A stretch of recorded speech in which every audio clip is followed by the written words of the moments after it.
Okay, so today's a pretty exciting day. Tank's getting some new flow. I also suspended my ATI fixture above the tank, got rid of the canopy. I did mess up over here. I stripped this bolt here where it goes in here. I stripped it out, so I'm gonna have to put a nut back there to get that straight again. It's still fine, but I just gotta fix it, kind of sagging a little. But I moved the pumps. You can kind of see here. I'll have to zoom out here. There we go. I moved them over that way so that I can put the pumps, the Ecotechs here, to get right down the rockwork. It's a lot wider flow, and hopefully it'll be pulling up a lot of the detritus. I don't know if I'll be decomming these gyres or just using them for surface agitation. They do really good there. That's just at 50% constant flow, both sides. And yeah, let's get these on. Oh, I was gonna also show this. You can see here with the UV sterilizer mounted vertically, as this one is. I'm sorry, horizontally. You'll always have an air pocket in there. I can tune the water here, and in the sump there's another valve, so there's no way to get rid of that air unless you like pressurized it or something. But that's why you should always mount these straight up and down, or vertically. So anyway, I'll be working on that soon too. Pardon the mess, like I keep saying in every video.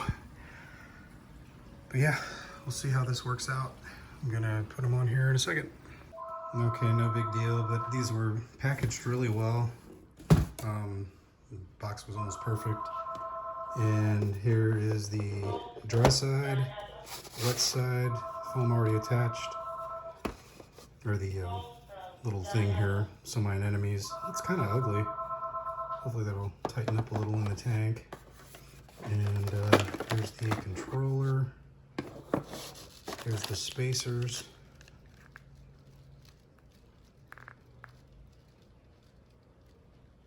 I'll probably just be using the gasket because I'm 1/2 inch on my glass.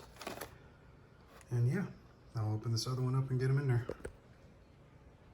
Okay, and just like that, they're in there. I got them on full blast. You can see my algae getting slammed around like crazy. There's some more algae. Got a vermitid right there too. Gotta get rid of that guy. I'm gonna be pulling that whole rock out and scraping it. There's some more algae. There's air bubbles because of the foam thingies. You can see the air bubbles on there.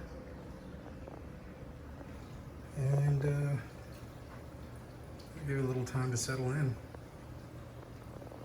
Pretty cool. Oh, all I did was install them just like this with a zip tie right there for now.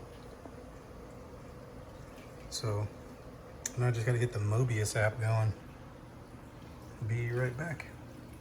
Okay, here they are installed and they're on max speed. I used the Mobius app, which was super easy. Took the foam off, and the undertow is really great. You can see the algae head banging away. And if I step back here, you can kind of see where it kind of pulled all that stuff out of the rock, and it's keeping it suspended, which is exactly what I wanted. So I'm gonna let it stir up for a while, then I'll just probably put it in reef crest mode as normal operation. I'm gonna bleached out coral. No rhyme or reason, just decided to bleach out. Stylo's ticked off, kind of see there. But really good flow. You can see my anemones over here. The other one walked on me. I don't know where it went, but he's pretty happy. I don't know where the other guy went. Dang it, honey. The other anemone walked again. Yep, he's never happy.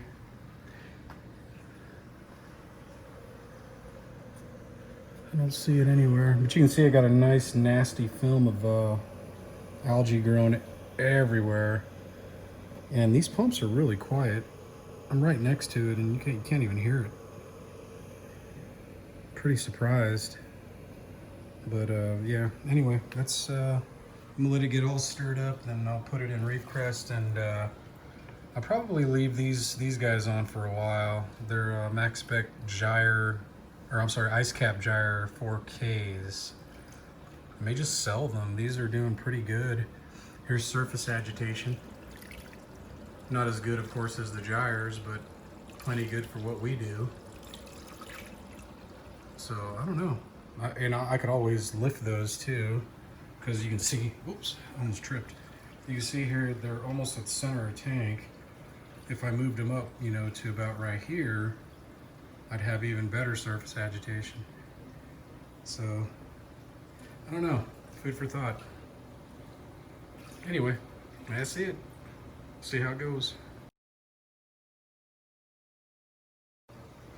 Okay, one more thing I'm doing tonight, other than testing phosphates, is my light fixture is probably 14 to 15 inches off the top. I haven't really measured it. I just put it somewhere where it looked decent after I got done hanging this yesterday. So it's punching through almost 30 inches of water, which is a little taller than most tanks. So it's kind of critical that you use a PAR sensor. And here's my little PAR sensor. It actually plugs into my computer. It's an Apogee PAR meter, but it says Biotech Marine on it. So this is gonna be kind of hard, so both hands. Let's see if I can do this. Grab my left hand, here we go, okay. So a good way to, I mean this, oh sorry, this sensor would not work with LEDs because of just the way they are. I mean, it'd work kind of, but not very well. So I'm taking the sensor in here and I'm just gonna try to push it down a little, taking off my clam. But you can see I put my sensor here right next to the clam, as straight as I can to the lighting, and you can see there I'm getting about 217, 218 PAR on the surface of the sand.